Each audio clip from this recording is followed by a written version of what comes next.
It all started when Daryl Jansen, director of Simon House Bible Camp, sent Dale an email asking if we could round up a team to come and build the veranda onto the Simon House Camp Center.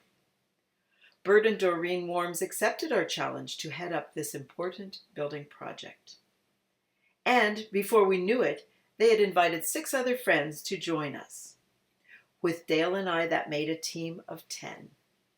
Interestingly, all 10 of us had had some experience with Mennonite disaster service.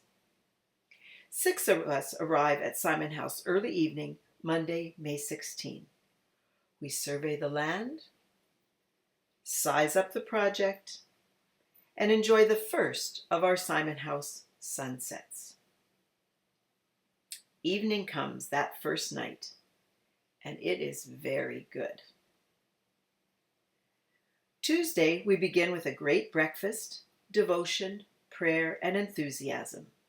Jobs for that day include route the 6x6 poles, attach brackets and place them in their proper places, and build the 2x8 beams and lift them into place with our tractor.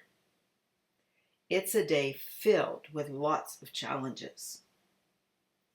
Evening comes the second night, and it is good. I'm up early making breakfast to be ready to serve at 7 a.m.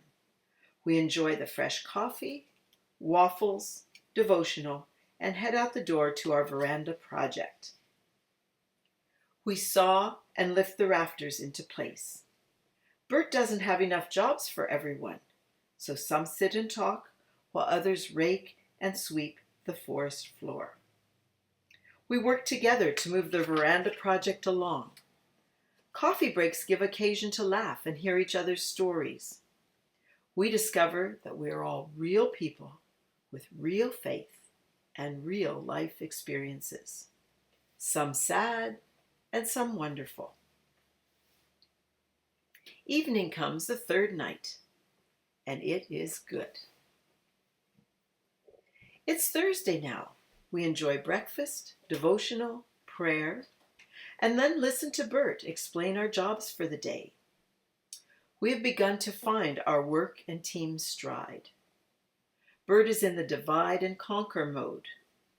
There are no building jobs for some of the women. They look around for things to do. Clean the chapel, sweep cobwebs out of cabins, and shine the camp center windows. All 10 of us are now at camp with a single focus to complete our mission in a timely fashion, and to the satisfaction of our project leader, Bert. More support poles are put into place. A 100-foot beam is built. A rafter header is attached to the camp center. In the afternoon, the women join the men for a northern barn raising. Every person is working, talking, and laughing.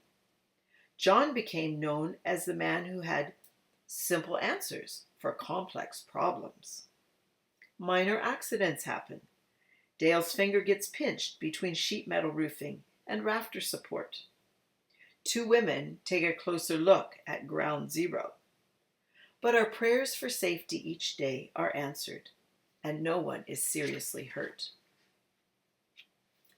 Evening comes the 4th night, and it is good. After breakfast and our morning routine, we rush out the door, eager to work and relishing in our progress. Today, we prepare the metal roof. Details, details. Fascia boards, metal roof strapping. Each 45-degree corner demands special attention and time-consuming rafter cuts. Rafter hangers. The women begin to talk like the Israelites.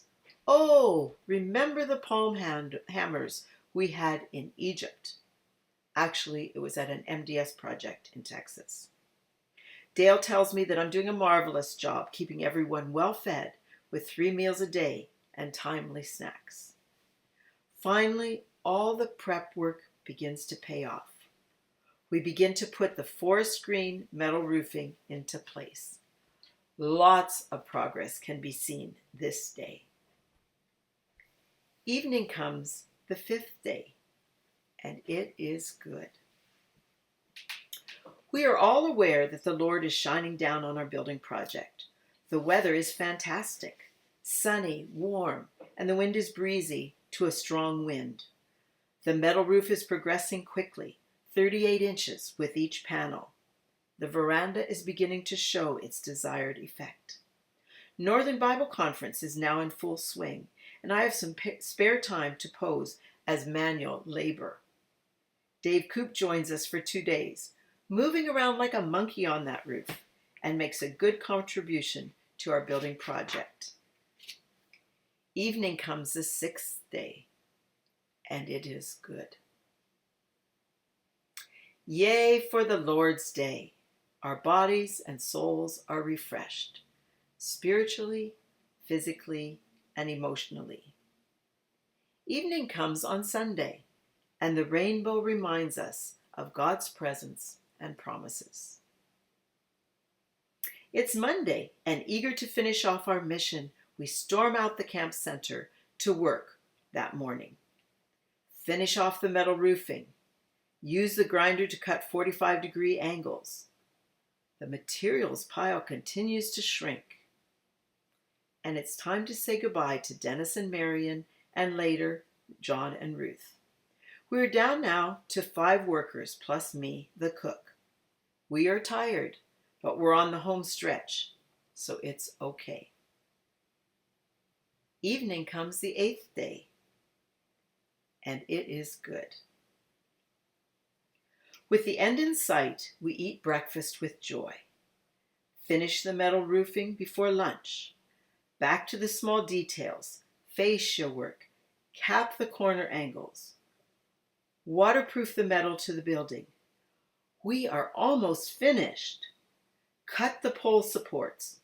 Bolt them to the posts.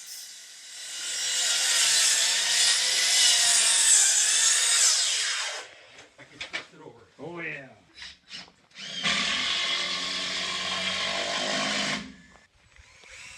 If it doesn't work, we just gotta back them out. Yes, we are done shortly after 5 p.m. with tools and equipment put away by supper time. Supper that night was exceptionally good, a celebration of mission accomplished. Evening comes the 9th night, and we see all that we did is very good. 8 of us, Dennis and Marion, John and Ruth, Alvin and Marlene, and Dale and Marge, worked very steady day after day under the fine leadership of Bert and Doreen. We worked hard, but we played hard, and laughed hard, and fished hard, and enjoyed the beauty of northern Manitoba and our northern brothers and sisters. We puzzled a bit, and many evenings we played 3 to 13. The women had a good laugh one evening as all the men gave up a wild card sometime during that game. On Sunday afternoon, we enjoyed a wonderful fishing trip to Simon House Narrows. Fishing was excellent. We even had to return a master pickerel back to his home in the lake. It was a day for catching pickerel. Dennis wondered whether he would be able to keep his big jackfish. And Marlene had other reasons why she wasn't sure about keeping the fish she caught. We filleted the fish, and during cleanup a powerful storm hit. We scattered and raced for our cars, and then headed to Dave's house at the lake to enjoy a tasty fish fry. We enjoyed a panoramic view of Athapap after climbing up the tower. We heard the loons calling.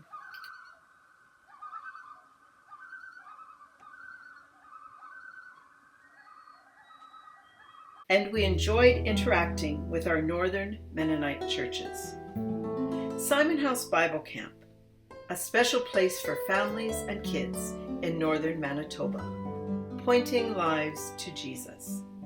And now the new veranda will shelter kids and adults from the rain and from the sun for many years to come. Thank you for watching our video.